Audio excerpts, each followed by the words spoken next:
Thank you, Speaker. I rise to contribute to this public interest debate and acknowledge the contributions by my Greens colleagues, the member for Ballina, who's brought this motion to the chamber today, and the Greens member for Balmain.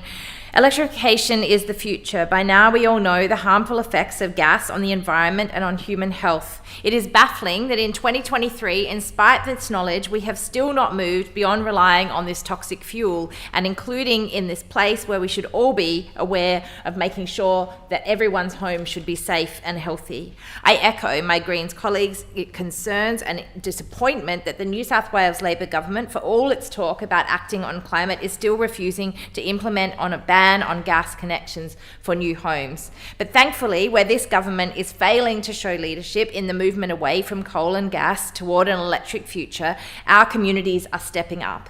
Just last week, I had the pleasure of meeting with the Asian Australians for Climate Action, soon to be the Asian Australians for Climate Solutions, to hear about their grassroots campaign to encourage our Asian communities to swap their gas stoves for induction.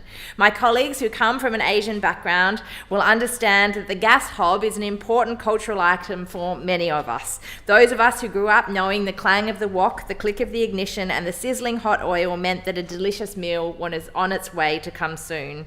When my own parents remodeled their kitchen, the biggest priority for my dad was finding the largest and hottest gas cooker that he could put and fit into their kitchen so the wok would be hot. He regularly talks about the tactics he has for ensuring that he gets the best char kway teow by ordering separate dishes at separate times so the noodles go into the hot wok in a way that tastes best. Thankfully, the love of generations of family recipes and indeed char kway teow in these meals is not the gas stove, but in fact is actually the way that it is cooked and the connection to our community and our culture. The work of Asian Australians for Climate Actions are doing everything they can to encourage people like my dad in our Asian communities to make the switch to electric, to make sure that we are not engaging with this toxic fossil fuel any longer.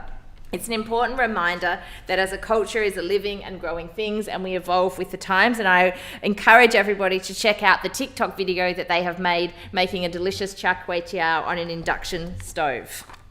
Beyond this, I want to caution the fact that we are talking about electrification, and when we do that we don't overlook the fact that many people simply cannot afford to transition away from gas. Many renters, seniors, public housing tenants, and those on limited income would struggle to cover the costs of purchasing and installing a new cooktop heater, let alone pay to have solar panels or batteries installed in their home. And in many cases, because their landlords make those decisions, not them, they are in no position to be able to control these decisions for themselves. I want to give a shout out to the public housing tenants in Redfern, in the heart of the Newtown electorate, who have worked with our office to start a petition calling on those opposite in the government to install solar panels on the roof of all public housing properties in the state.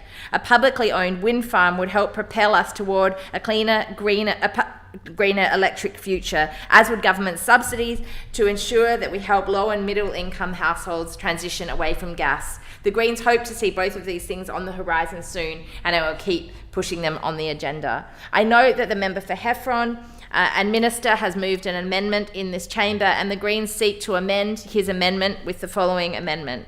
Omit the words delete and insert after the words delete a new 4 that reads, and I quote, 4. Urges the New South Wales Labor government to follow the Victorian Labor Premier and move urgently to a future where all new residential properties, government buildings, including schools and hospitals, are powered by electricity.